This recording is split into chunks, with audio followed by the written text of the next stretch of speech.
Madame, Monsieur, bonsoir. La maison de l'entreprise se tient aux côtés des petites et moyennes entreprises durement éprouvées par la pandémie du Covid-19. Elle a en effet lancé un projet dans ce sens. Plus de détails dans ce journal. Dans ce journal également, les établissements d'enseignement de la région du Centre-Est bénéficiaient de matériel pour accroître leur capacité d'accueil. Nos reporters sur place ont été des témoins oculaires. Le compte-rendu nous sera proposé dans cette édition. Ce sont là les titres de ce 19h. Madame, Monsieur, bonsoir et bienvenue à cette session d'information de la télévision du Burkina. Nous vous l'annoncions en titre, la maison de l'entreprise vole au secours des petites et moyennes entreprises et affectées par la pandémie à coronavirus. Un soutien porté par le projet de renforcement des compétences entrepreneuriales et managériales des petites et moyennes entreprises au Burkina Faso. Le projet a été présenté aux différents acteurs et partenaires du secteur privé de la région de la Boucle du Moun hier 8 février en présence de Edouard Ouedraogo et Dramanso. Améliorer la gestion de 400 PME de l'ouest du Burkina, c'est l'objectif du projet de renforcement des compétences entrepreneuriales et managériales des PME du Burkina Faso. Le projet est présenté ici aux acteurs et partenaires du secteur privé de la région de la Boucle du Moun. La démarche est basée sur la SME Loop. L'intervention consiste essentiellement en deux phases.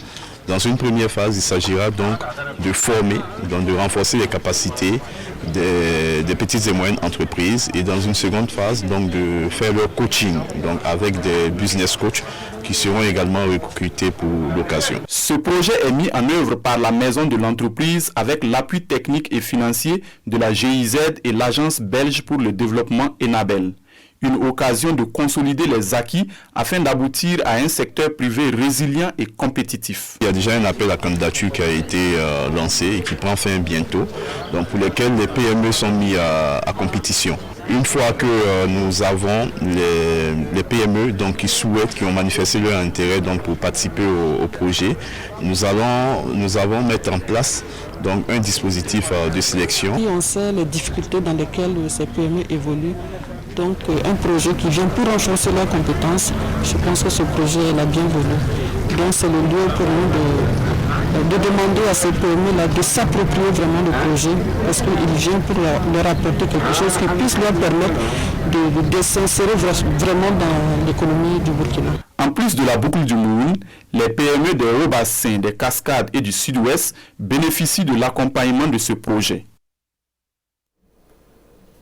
Restons sur place à Dédougou où les conseillers municipaux et autorités communales bénéficient d'une formation en nutrition, une formation qui vise à amener ces élus locaux à intégrer la question de la nutrition dans leurs plans locaux de développement. Le compte-rendu de Yves Rwamba et Kalimou Draogo.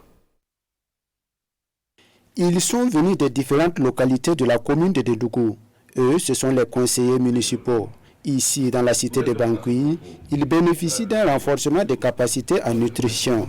Et c'est à travers un atelier de formation initié par le réseau d'appui à la citoyenneté des femmes rurales d'Afrique de l'Ouest et du Tchad, en collaboration avec le réseau de la société civile pour la nutrition. Nous l'avons voulu pour renforcer les connaissances des conseillères et conseillers municipaux afin qu'ils puissent, dans l'élaboration de leur plan de développement communal, prendre en compte les questions de nutrition qui sont des questions très importantes pour la population. Mais cette formation qui s'adresse aux conseillers n'est pas la seule formation. Nous avons déjà réalisé, comme je l'ai dit, nous avons organisé beaucoup de formations et beaucoup d'autres personnes ont été impliquées. Après cette sensibilisation, nous avons compris aussi qu'aujourd'hui les femmes sont engagées. Nous voulons. Mais il faut que le décideur s'implique. C'est ce qui justifie donc cet atelier de formation. Une initiative saluée par les autorités communales. Nous savons que le problème, donc, en tout cas, le déficit alimentaire et nutritionnel est très criard dans notre région. Et quand vous recevez, en tout cas, un accompagnement des acteurs, avec le réseau NUT et le réseau SAFROT, pour, en tout cas, outiller les acteurs dans la prise de conscience, on ne peut que le saluer. Le réseau d'appui à la citoyenneté des femmes rurales d'Afrique de l'Ouest et du Tchad et ses partenaires interviennent aussi dans le domaine de l'autonomisation financière des femmes, entre autres dans la région de la Boukou de Mouhoun.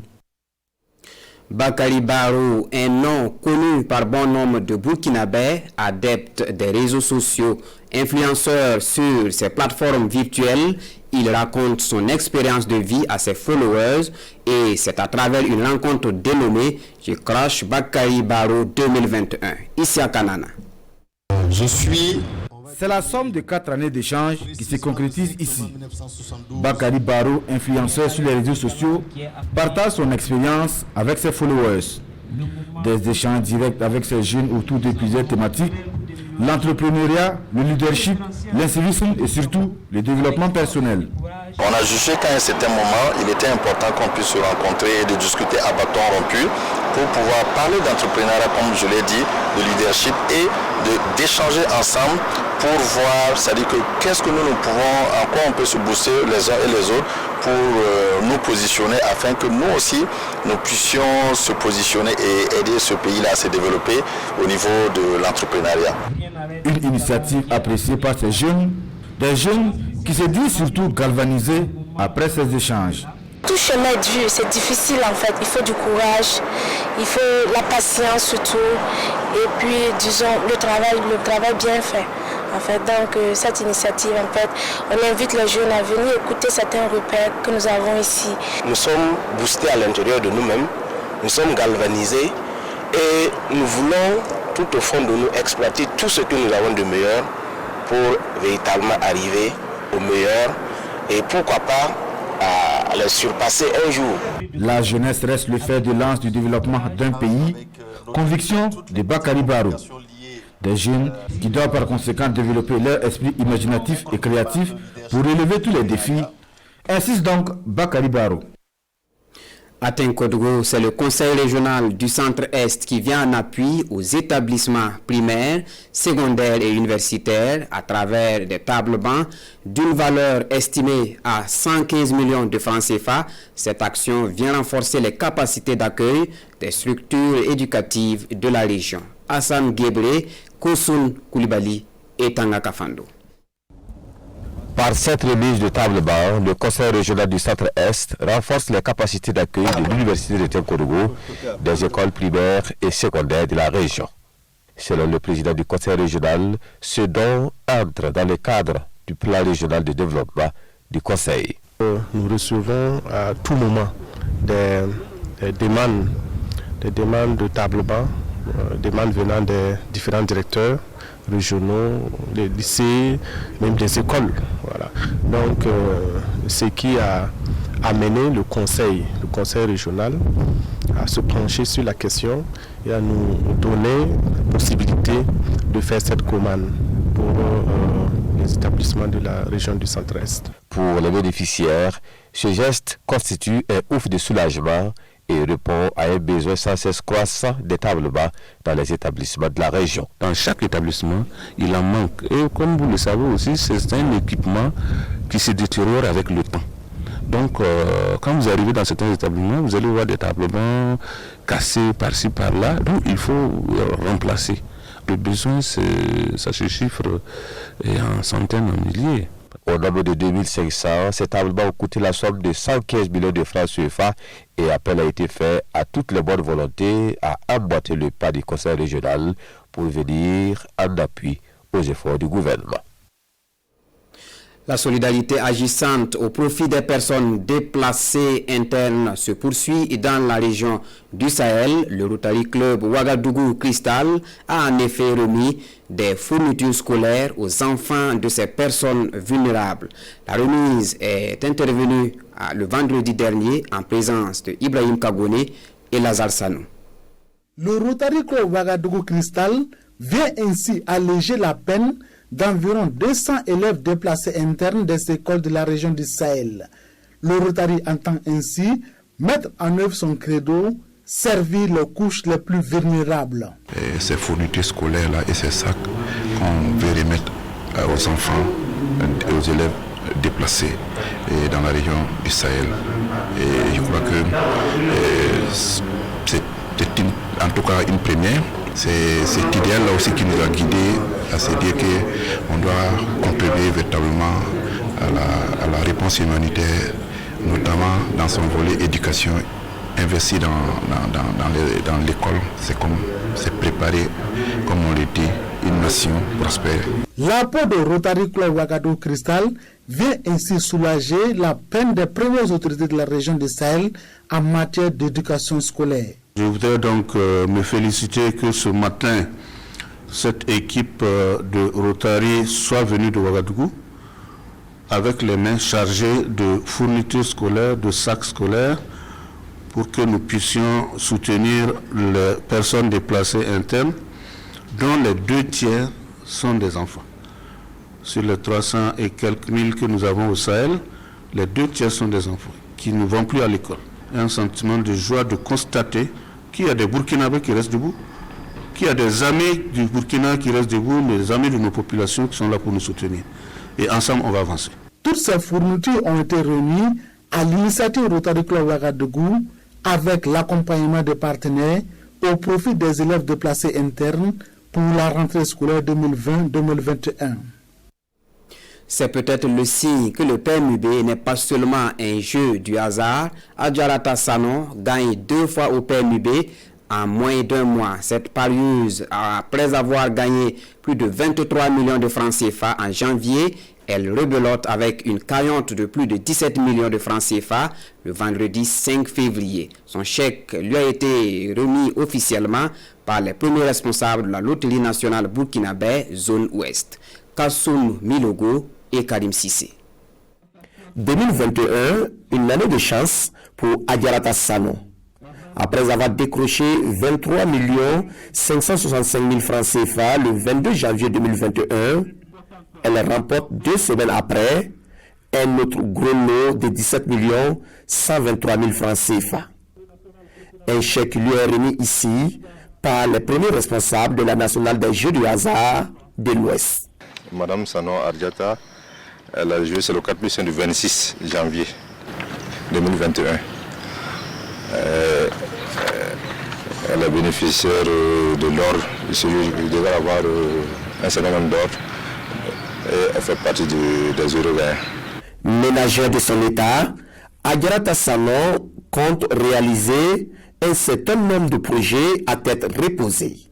Mais dans l'immédiat, l'heureuse gagnante du jour ambitionne s'offrir un toit. C'est 900 que je vais jouer le mardi pour avoir ça. Je vais faire beaucoup de choses. D'abord, je vais réfléchir d'abord. Je vais construire.